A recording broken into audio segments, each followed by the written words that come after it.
for round 3 of 3. And this is just going to be my thoughts on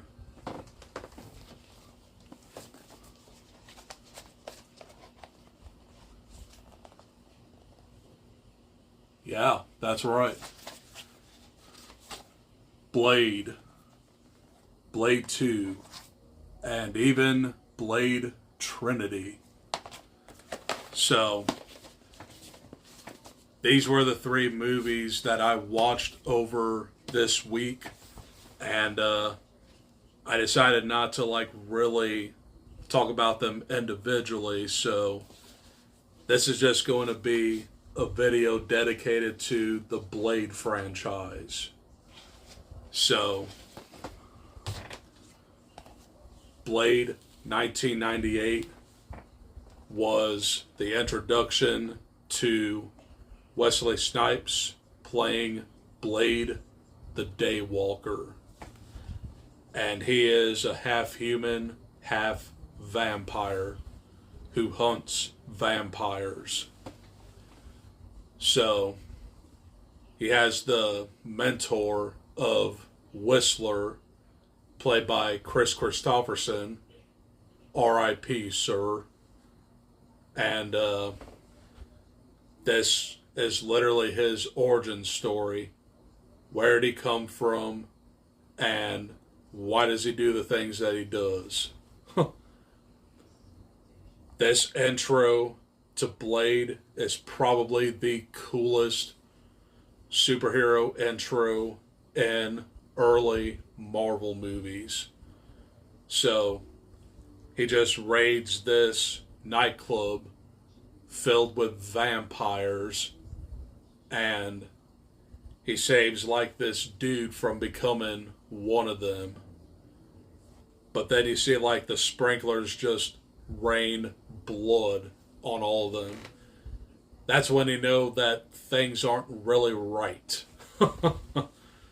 So he just goes through vampire after vampire. And then you meet Stephen Dorff, who plays Deacon Frost. He's your villain in here. And he's arguably my favorite villain of the Blade franchise. Well, he's the second favorite villain of the Blade franchise. But I'll get into that in a minute. But he is pretty much trying to figure out how to walk in the daylight and become even more powerful than Blade. So he gets together with the League of Vampires or whatever they are. And they find out that he is not a pure blood vampire. I mean, he was barely even turned.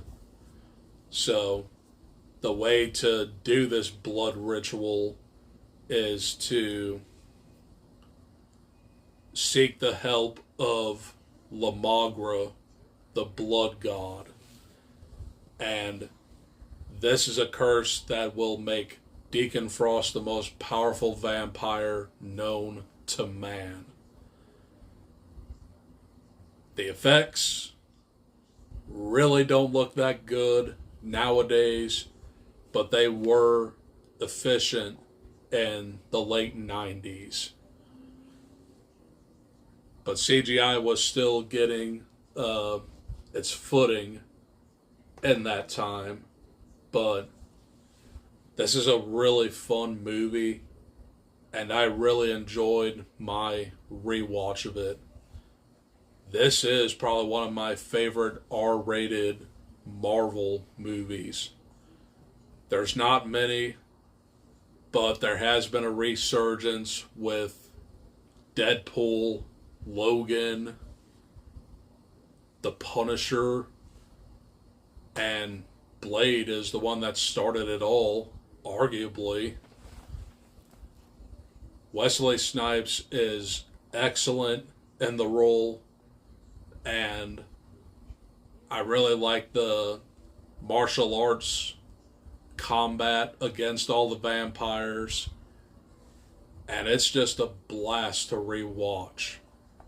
And I'm glad I did rewatch all these because it's been a while. But I would give Blade 1998. This is going to be an A. Really do enjoy this movie quite a bit. So, those are my thoughts on the first Blade. And before I move on, there was a news break that said Blade 2025 is no more. It was replaced by Predator Badlands. They wanted Blade to come out next November, but Predator Badlands got that spot. So they ought to just make Blade 4 and call it a day. I mean, Marvel and Kevin Feige introduced the idea of bringing Blade to the MCU. It's going to be 6 years ago next year. 5 years. And no word on Mahershala Ali as Blade. But that's another subject to talk about later. Let's move into my thoughts on Blade 2, 2002. 22 years old. And this is far better than the original. And the original is awesome as well. But this is bigger and more gory. And the vampires are more terrifying in here. You have the Reapers, and they are kind of like modified vampires that are more powerful. So these things like have like a slit in their chin, and then their mouth just goes and it's almost kind of like a Venus flytrap in a way meets a xenomorph. Yeah, because they have like some kind of like sucker that comes out of their neck. And it's like, holy crap. And the effects for the Reapers are very, very well done, in my opinion. These things are probably the most terrifying vampire designs that I've ever seen. So, Blade is now a part of this team of vampires, and he has the mission to like take down the Reapers and end their race once and for all. But he does get betrayed here and there. And Whistler is back because of a retcon. I forgot to mention that in Blade. But near the end of Blade, the vampires who work for Deacon Frost actually bite Whistler, and he doesn't want to turn, so he shoots himself. Well, the Reapers keep him for like harvesting, and the blood just brings him back to life. So Whistler is kinda on the sideline for this one, and this is pretty much all about Blade and his team of vampires, and they go up against the Reapers, and they just take out the Reapers one by one, but they are very hard to kill because they are impervious to silver and garlic. But they aren't impervious to sunlight. So it's literally up to the vampires to keep from dying, which they all pretty much do anyway. But Blade just takes him out, and he befriends a female vampire by the name of Nissa, I believe. And the lead Reaper just takes a bite out of her, and she starts turning. But he has to bring Nissa out to the sunlight to sacrifice herself. And it's actually a pretty emotional ending. And this is a very, very good sequel. And I love this movie. So, Blade 2 for me also gets an A. But it's slightly, and I mean slightly, better than the first one. But those are my thoughts on Blade 2. And they just had to make this. Right off the bat, this is the biggest step down from a sequel. And this is probably worse than Spider-Man 3. But I have a blast with Blade Trinity. And this is probably when Blade gets a little bit more campier,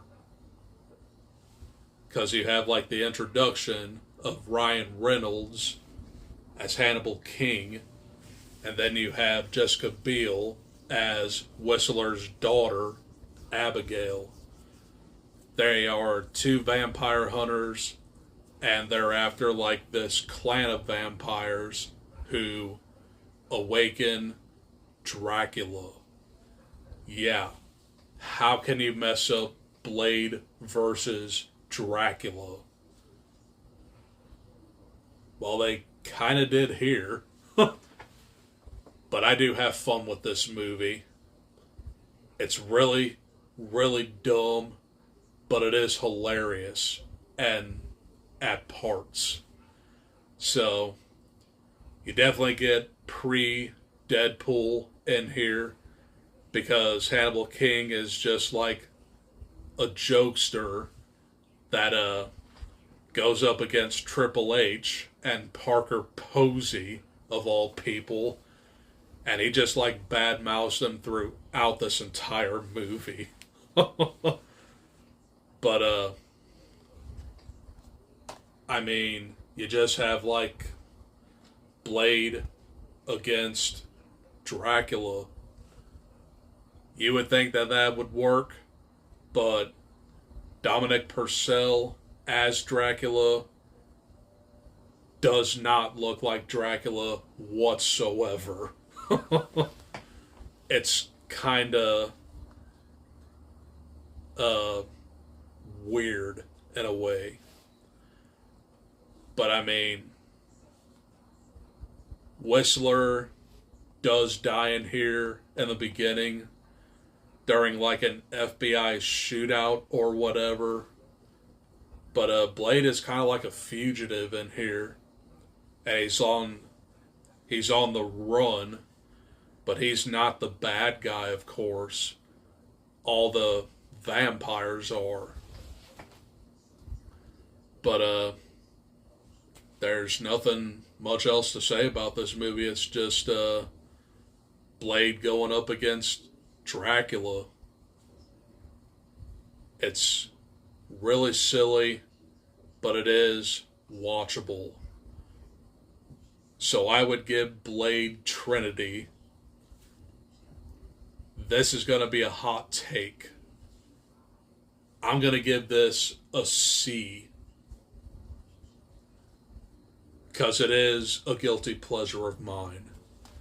But if I were to rank Blade Trinity,